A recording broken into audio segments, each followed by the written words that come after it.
Parte 2. Entrevista al generalísimo Pérez Jiménez en España. Al final, tras una sesión de versos de su creación, me comentó: escribí algunos poemas, pero no me ponga que soy poeta, yo soy un versificador, y más que versificador, soy sonetista. Para ser poeta hay que ser exquisito, hacer fantasías, vivir de las fantasías, por eso cayó Gallegos.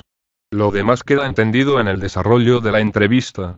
Comienzos en la pobreza. ¿Cómo fue su infancia? Dura. Nosotros pertenecimos a una familia muy pobre. El fundador del pueblo de Michelena fue un presbítero tío abuelo mío. Se fundó Michelena porque vino un terremoto y gran parte de Lobatera fue destruida. Después vino mi padre desde Lobatera, donde se casó en primeras nupcias muy joven. Mi padre enviudó.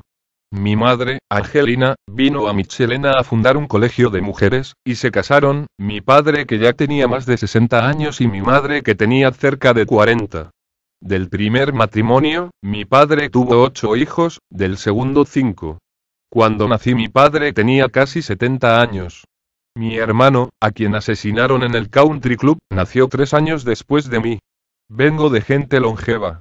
Cuando mi padre muere, deja muchas deudas, y no había la posibilidad de que pudiéramos estudiar. Muchas veces se comía deficientemente, no había para tener una alimentación completa.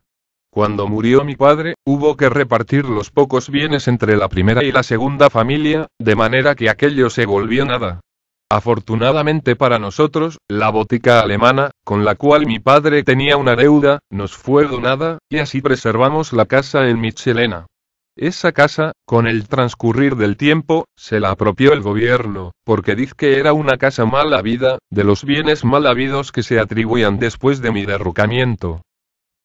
Y de sus primeros años escolares. Yo quería ir a la Universidad Libre de Bogotá, pero eso ni soñarlo. Me puse a estudiar ingeniería mecánica, por correspondencia. Se presentó el hecho de que mi hermano salió de aspirante de una escuela de oficiales, y con un año de escuela salieron de subtenientes. Entonces dije: yo me voy al medio militar. No había cumplido los 17 años que se requerían entonces para ingresar. Hice una vagabundería y, agregarme un año más. Entonces dijeron que podía pasar al tercer año, lo que quería decir que podía salir de oficial en 2 años, pero el director de la escuela, el coronel Eulogio Becerra, dijo que estaba muy joven. Estuvo mejor así, porque a los 3 meses ya me hicieron comandante del curso de los que venían de primer año. Ahí comenzó la carrera militar.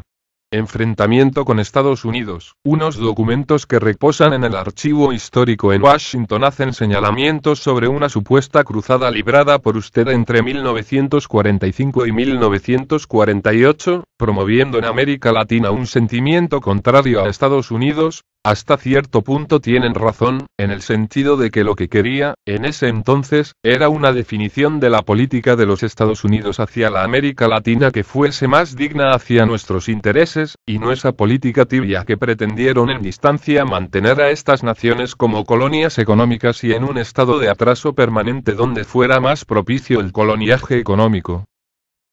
¿En qué momento sintió las primeras presiones de parte del gobierno de Estados Unidos? Hubo presiones y hubo halagos. Eisenhower me distinguió con la más alta condecoración de Estados Unidos, que es la Orden del Mérito del Congreso.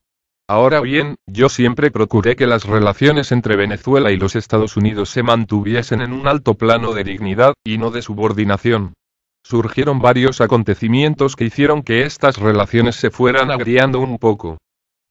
Una de ellas, cuando se produjo una moción restriccionista que iba a pasar en el Congreso de los Estados Unidos, con el propósito de reducir la cuota de adquisición de petróleo que los Estados Unidos le tenían asignada a Venezuela.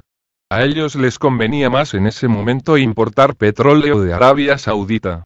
Entonces me fui al Congreso y manifesté que si nos restringían el mercado de nuestro petróleo al mercado norteño, suprimiría nuestros envíos de hierro a los Estados Unidos. Ante esta acción, desecharon la moción restriccionista y quedó el mercado como estaba anteriormente. Yo sabía que si se suprimían los envíos de hierro, prácticamente se paralizaba la industria siderúrgica de la costa atlántica en los Estados Unidos. Desde el momento en que usted tiene el primer contacto con el gobierno, en 1945, hasta el momento de su extradición desde Miami a Venezuela, le correspondió actuar coincidiendo con 4 presidentes de Estados Unidos de América, uno de ellos fue Kennedy. Los males que me ocasionó el presidente Kennedy coincidieron también con grandes males para los Estados Unidos. En la guerra en Vietnam, tuvieron que meter efectivos para poder contrarrestar la acción de las tropas de Vietnam del Norte y del Vietcong, que llegaron a tener más de 500.000 de combatientes. Perdieron la guerra de Vietnam, tras gastar más de 200.000 millones de dólares. De los combatientes en Vietnam, salió el primer lote de 400.000 drogadictos, que han sido la base de los 25 millones de drogadictos que tiene Estados Unidos ahora. Todo obra de una torpeza de Kennedy.